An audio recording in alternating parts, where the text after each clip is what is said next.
트럼프 대통령이 러시아, 중국과 핵 및 군비 감축을 위한 대화를 재개하고 싶다고 밝혔습니다. 러시아, 우크라이나 종전에 대한 의지도 재확인하고 있습니다. 역사상 최초의 북미 정상회담을 이끌었던 트럼프 대통령이 평화 속 경쟁이라는 새로운 역사적 분기점을 만들어내기 바랍니다. 기대를 가지고 있습니다.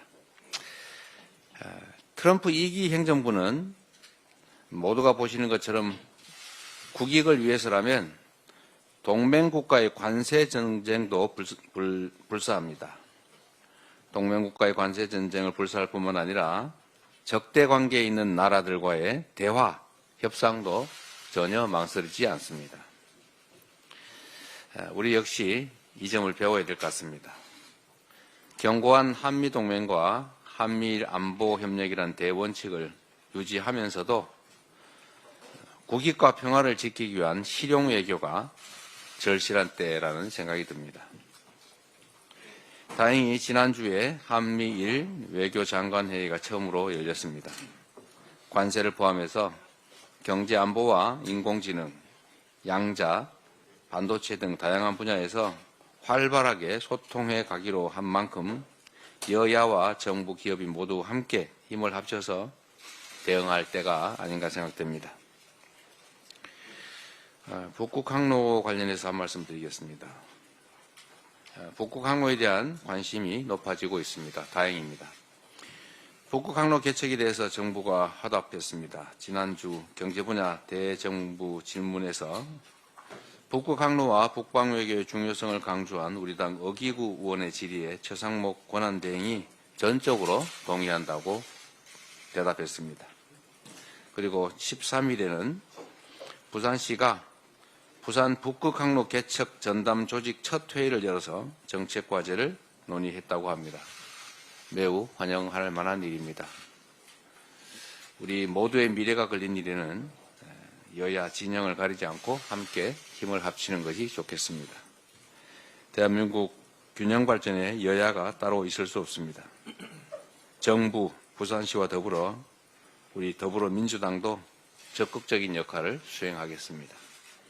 정책위를 중심으로 장단기 입법 정책안을 준비해 나가겠습니다. 이상입니다. 지금 우클릭 했다고 국민의힘이 더불어민주당 경제정책 또는 경제중심 정책을 비난을 하는데 우리 홍성국 의원께서 최고위원께서 말씀하신 것처럼 더불어민주당은 원래 경제중심 정당입니다. DJ께서 대중경제론이라는 책을 쓰기까지 했고 또 IMF 극복을 해냈고 또 IT 기반을 만들었고 한류의 토대를 만들었죠. 노무현 대통령 아시는 것처럼 한미 FTA를 통해서 대한민국의 성장의 기틀을 만들었습니다. 문재인 정부 역시 신남방 정책으로 경제 영토를 넓히기 위해서 애를 썼죠. 더불어민주당은 우리 국민들의 더 나은 삶을 위해서 언제나 성장을 추구해 왔습니다. 경제 발전을 추구해 왔죠. 경제 발전을 추구하지 않는 정당이 어디 있겠습니까? 대한민국은 자본주의를 기반으로 한 시장 경제 질서를 존중하는 또 시장 질서에 기반한 나라입니다.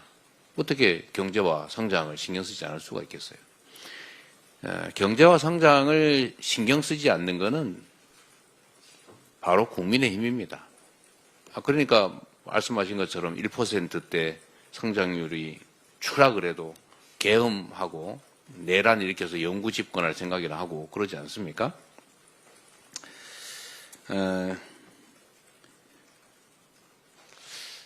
더불어민주당이 최근에 이 상속세 문제에 좀 시정을 하자 이렇게 얘기를 했습니다. 우리 이현주 최고위원이 적절하게 지적하신 것처럼 지금 28년 전에 만든 면세 기준, 배우자 또는 기초공제 각 5억씩 10억까지 이게 지금 28년이 지났습니다. 그 사이에 물가도 올랐는데 집값도 올랐는데 그 기준을 그대로 유지하니까 아무것도 늘어난 거 없이 세금이 늘어난 겁니다. 이 서민들의 세금이 늘어났잖아요. 우리가 이 감세를 해주자는 게 아니고 사실은 증세를 막자는 겁니다. 똑같은 문제가 월급쟁이들한테도 있어요. 아니 무슨 뭐 재벌이니 초부자들은 세금을 다 깎아줬는데 월급쟁이들은 과표 구간을 그대로 유지를 하니까 명목임금이 올라가면 누진과세 구간에 들어가게 되잖아요. 뭐 실제로 소득은 늘지 않았는데 세금이 늘어나는 거예요. 실질적으로. 이거 증세 당한 거 아닙니까? 이거 부당하죠. 이런 거 좀 고치자는 거예요. 실질적으로 공평하게, 실질적으로 평등하게 만들자. 이런 걸 놓고 국민의힘이 민주당이 무슨 우클릭을 했느니 자꾸 무슨 변화를 하느니 그런 얘기를 합니다. 세상이 바뀌고 상황이 바뀌었는데도 변하지 않으면 그런 거를 바보라 그럽니다. 바보. 상황이 바뀌면 당연히 바뀌어야죠. 지금 대한민국 경제가 얼마나 나쁩니까? 더불어민주당은 그간에 성장을 추구하되 그 성장이 공정하도록 해왔던 겁니다. 즉 국민의힘 쪽이 보수정당, 요즘 뭐 보수정당도 아닌데 이 파쇼정당, 범죄정당, 이 파쇼 범죄정당이 해왔던 것처럼 분배나 서민의 삶이나 민생이나 공정함 이런 것들을 도외시했지 않습니까? 근데 민주당은 성장을 하되 공정성을 기해서 성장의 기회와 성장의 결과를 공평하게 나눔으로써 지속적으로 성장하게 하고 모두가 함께 더 잘 사는 세상을 만들려고 했던 것입니다. 지금은 경제 상황이 너무 어렵다 보니까 그 비중을 살짝 조정해서 경제 성장에 좀 더 방점을 찍고 있는 것이지 그냥 복지, 분배 다 버리고 오로지 성장으로 그렇게 바뀐 거 아닙니다. 좀 세상에 대한 기본적인 이해가 부족해지지 않았나 그런 생각이 들 정도입니다.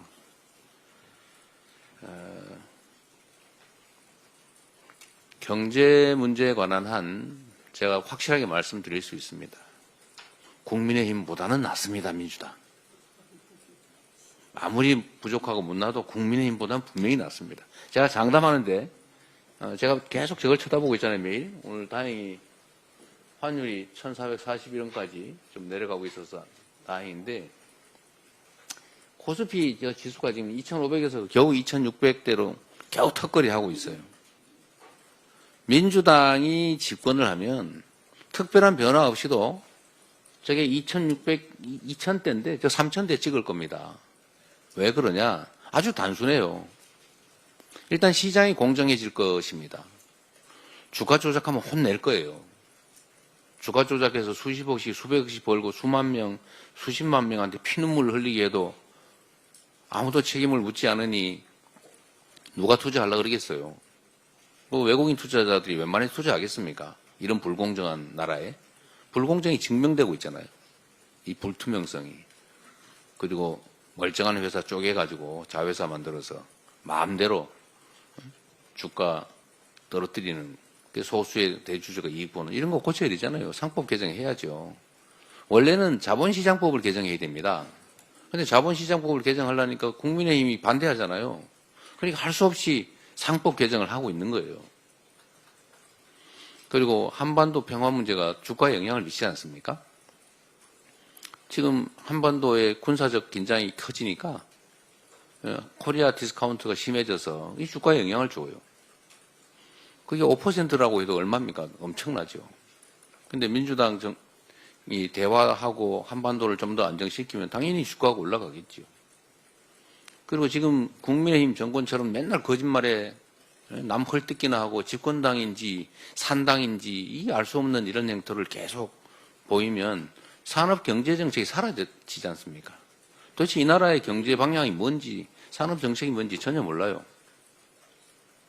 그래서 산업경제정책 명확하게 하고 방향을 제시하면 그것도 역시 주식시장에 영향을 미칠 겁니다. 이런 몇 가지만 기본적으로 개선돼도 왜 2500대에서 저렇게 헤매고 있겠어요? 경제는 민주당 빈말로 하는 게 아닙니다. 그리고 하나 더 붙여서 경제는 민주당뿐만 아니라 안보도 민주당입니다. 이게 농담이 아닙니다. 이게 지금 숫자로 증명할 수 있는데 실제로 여러분 생각해 보세요. 냉정하게. 보수 정권이 집권했을 때 국방비하고 진보 정권, 이 민주 정권이 집권했을 때 국방비 비교해 보십시오. 명확하잖아요. 국방 예산 대폭 늘은 게 다 민주 정권 때 아닙니까? 또 방위산업 발전한 거 다 민주당 정권 때 아닙니까? 또 하나만 더 얘기하면 무슨 북한이 퍼주기 했다고 계속 비난하고 그러던데 이 거짓말도 이런 거짓말 하면 안 돼요. 숫자를 보세요. 북한에 지원한 금액이 보수 정권 때 훨씬 많아요. 지금 한번 인터넷 한번 쳐보십시오. 챗GPT에 한번 물어보세요. 그 가짜 언론에 속지 마시고 국민의힘처럼 거짓말이나 하는 그 정당의 허위 선전에 속지 마시고 한번 찾아보십시오. 각 정권별로 대북 지원 금액이 얼마인가. 정치는 최소한의 사실에 기초해서 해야 되지 않겠습니까? 요즘 국민의힘 거짓말 너무 많이 해요. 민주당이 이 자리에서 한 얘기조차 왜곡해서 거짓말을 만듭니다.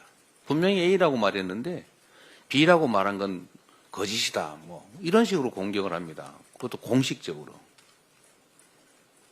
언론인들이 여기 수십 명이 계신데 그리고 이 방송 카메라로 다 찍혀 있잖아요. 이러니 정치가 되겠습니까? 싸움만 하는 거죠. 국민의힘 정신 차려야 됩니다. 아직도 여전히 집권 여당 아닙니까? 이 내란을 일으킨 그러나 구속된 그 윤석열이 1호 당원이라면서요. 집권 여당 맞지 않습니까? 나라 살림을 형식적으로 책임을 지고 있는 상태이기 때문에 최소한의 양식을 갖춰야 됩니다. 최소한의 책임감을 가져야 된다. 그 초딩들도 이러지 않습니다. 반장 시켜놓으면 책임감 가지고 이래요. 근데 어떻게 5,200만 이 국민들의 운명을 책임지는 국가를 권력을 맡고 있으면서 뭐 이런 거짓말에 무책임하게 발목이나 잡고 거짓말이나 하고 이러면 되겠습니까? 정말로 중요한 거는 헌정질서 파괴 행위에 동조하면 안 됩니다.